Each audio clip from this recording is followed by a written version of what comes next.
Hello, ഇന്ന് നമുക്കൊരു കോവക്ക പൊരിച്ചെടുക്കാം. അതിന് വേണ്ടത്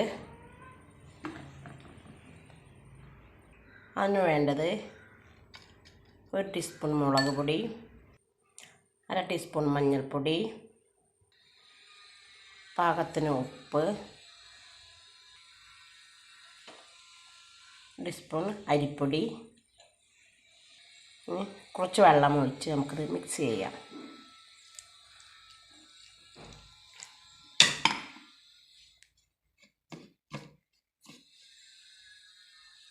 എന്നിട്ട് കീറി വെച്ച കോവക്ക ഇതിട്ട് നന്നായിട്ട് കുഴച്ചെടുക്കാം.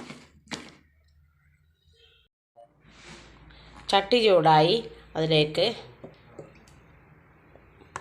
വറുത്തെടുക്കാൻ ആവശ്യമായ എണ്ണ ഒഴിക്കുക. എന്നിട്ട് ഓരോ കോവക്ക എടുത്ത് ഇങ്ങനെ കമിഴ്ത്തി വെക്കാം കേട്ടോ ആദ്യം, എന്നാലും അതിൻ്റെ ഉള്ളിൽ നല്ലോണം വേകുള്ളൂ.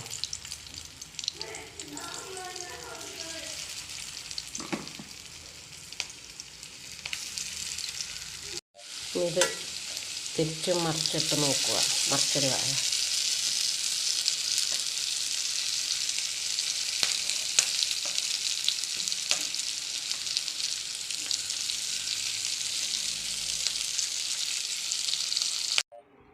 അങ്ങനെ നമ്മുടെ കോവക്ക പൊരിച്ചെടുത്തത് റെഡിയായി.